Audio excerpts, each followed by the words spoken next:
How's it going, everybody? I am Donut, and we are reacting to Walking Dead Season 6, Episode... Oh boy, what's the number of this episode? 11. Knots Untie.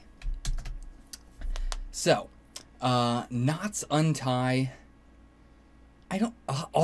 is that a meta thing of all the loose ends that we've tied up? Are they going to untie up?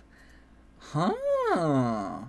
I don't know how that'd be possible because they're dead, but, like, I'm thinking of Jesse because I just said there was a loose end that was tied up last episode. But, I mean, what are the loose ends that are tied up? Or Knots Untied could just literally be, or Knots Untie could literally just be Jesus. You know, how he's able to get his knots untied. I don't know. It could also just be a thing of, you know, knots as in, like, relationships untying and crumbling apart.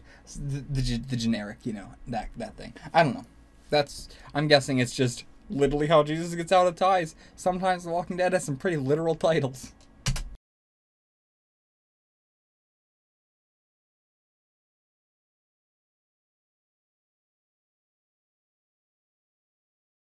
Okay, let's talk about that episode. So, instead of including... Okay, so last episode, before the actual reaction, which, of course, I lost it all, I talked extensively about civilizations.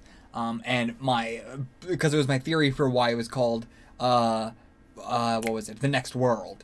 And I said in the full length, I don't leave it in for the edit, but in the full length I mentioned, like, you know, I'll try and leave that in for the next one, but it's just going to be too much of a hassle. So, in the comics, the two things that I always hear in the back of my mind that I've been waiting for, Kirkman says Rick's going to die at some point, and that he, you know, he doesn't know how the series is going to end, but he wants the series to go from the beginning of the infection to the end of the infection, whatever that may mean. And he himself is not sure what he means by the end of the infection, but he wants it to go to the end of the infection. And so he talked about, like, you know, oh, I want it to start with groups just, you know, surviving and then thriving and then starting to form communities. And those communities start to establish themselves as civilizations. And the civilizations start to trade and interact with other civilizations. And then those civilizations start to go to war with each other. And then from there, he said I wasn't sure where I wanted to take it, but he was like, you know, and then we could go from here to many different branching paths, but that's kind of the path I want to take, and then eventually get to the end. And so I've been waiting for civilizations, for like multiple civilizations, for forever. So glad we're getting it now. I am loving it, loving it, loving it. It's the main thing I wanted out of this series. Not just getting civilizations, but going from Season 1 to now in Season 6 with civilizations. The payoff is what makes it so great. Like, seeing the whole world form into these civilizations. Because in a post-apocalyptic movie, or a post-apocalyptic show or anything like that, you have to either right off the bat establish the kind of world, or throughout the show and throughout the movie and whatever, you're bringing up these ideas and these questions of how this world get to be this way. What are the rules of this world? Blah blah blah blah blah. And even by rules, this word, I mean sort of even like in a meta sense. But like getting to have 6 seasons of The Walking Dead, or I guess five whole seasons of The Walking Dead, leading up to this of just, you know, what the world is like. We've seen how people are like in the world. It's like, it's now getting to see what it takes and how difficult it is. It's almost every time I'm like, bullshit, how is this civilization possible? Whereas in a post-apocalyptic show and a movie or whatever, you don't think that. You're not immediately like, bullshit, how is that possible? You just go with it because you're like, okay, this is possible. How is this possible? And then you build the whole thing around the civilization. But this, we build the groundwork, and then now we're asking ourselves, how is the civilization even a thing? So glad that we're finally getting there. I think Kirkman was a genius for bringing this up right off the bat, because it's always been just itching in the back of my mind, waiting to get here. And so, yeah, before I talked about with Negan's group, it probably is like a conquering thing, like Mongolians, like he's just like, you know, going, he's gonna take over their place and be like, you work for me now, I'll take half your shit. And that is exactly what it was. I was dead on. But now, oh, and actually, I was gonna say that the Hilltop said that they trade with other people, but by that they probably just meant Negan. I wonder if they trade with anybody else, because I don't know if they have enough supplies to trade with anybody else considering the whole Negan situation. And they said Negan happened right after the walls went up, which was very quick into like the... Well, I guess now everybody stayed at the big house for a while, and then they built the walls afterwards. So, anyway, I doubt they're trading with anybody else. So, if they are, though, it might be the group that Wade is a group with. Anyway, what else do I have to say about that? Gregory, he's a good businessman, but he's not a good leader. He's a pretty poor leader. He's agitating the wrong people. He can't see what's going on here. He can't see it. They would probably just kill them all if they don't like this deal. You don't have any leverage because they just kill you. I think Maggie is both a good businesswoman and a good leader. Like, she knows how to work the leverage in her favor, but she also knows how to talk to people and work with them on a human level. Also, yeah, just talking about, like, being able to, like, with everything built up and being able to ask the question, like, is this place formidable or not? Like, how is this place standing? I do think that the answer is Hilltop is, yes, I can see why it's standing. It is very formidable. Those walls are extremely high, so nobody can see inside to see what they have in there. So that's what, no matter how they are, how ill-equipped they are inside, nobody's going to be able to tell from the outside, because they have extremely high walls. And if they do get invaded in any way, they can all fall back even further into the I don't remember what it was called, the something house, but Burlington House, I believe, something like that. And that is in itself another formidable, like, castle, basically. They have the walls around the castle, and that's the castle. So they're pretty formidable, I would say. It's understandable how they're still standing after all this time, even with the Negan stuff.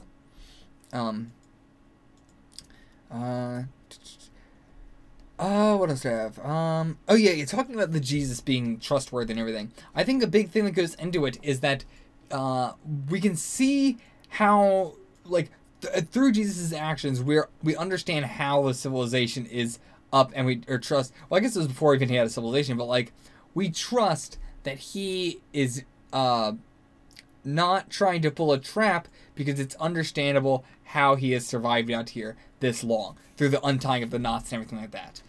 We get to see that he has quite the skill set, and he's a survivor. Whereas Aaron, it's like, who is this dude? He looks weak. He seems cowardly in just the way that he talks, like unconfident and scared, and just in general was way too nice and suspicious. Whereas Jesus is not trying to be overly nice, but he's not being mean either. He's just being very neutral about everything. He's very neutral good, I would say, and that helps. Being neutral good and being very skilled, so we can tell that you're not trying to pull shit on us. And what is that word? Where you play pool with somebody and you pretend to be a lower skill than you are. There's a word for that, but I can't remember what it is.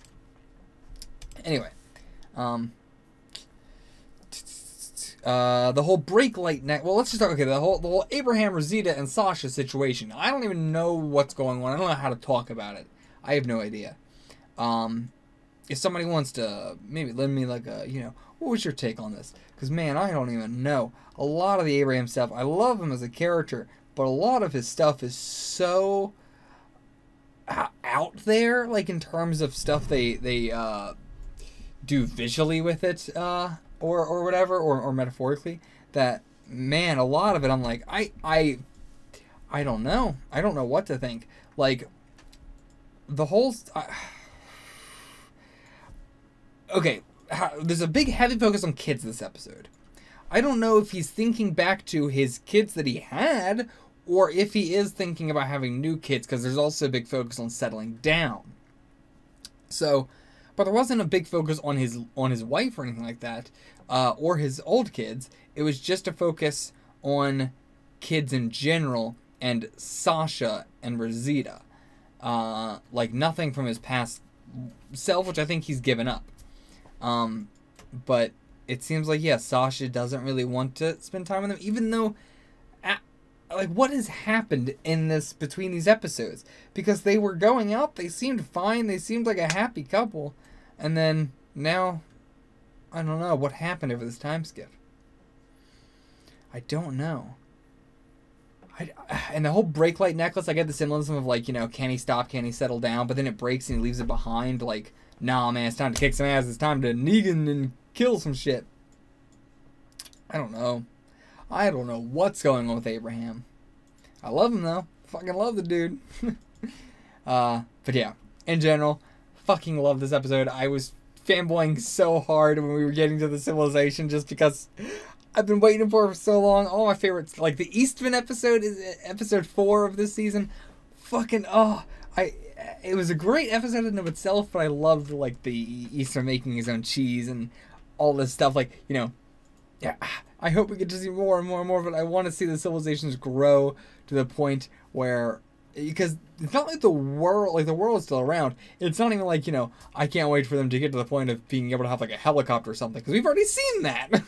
So, you know, it's weird to say, like, oh, I want them to see to get to this point, because we've kind of already seen those points at the beginning of the show, and then it's a bell curve of, like, you know, seeing all technology a lot, seeing it less and less and less, you know.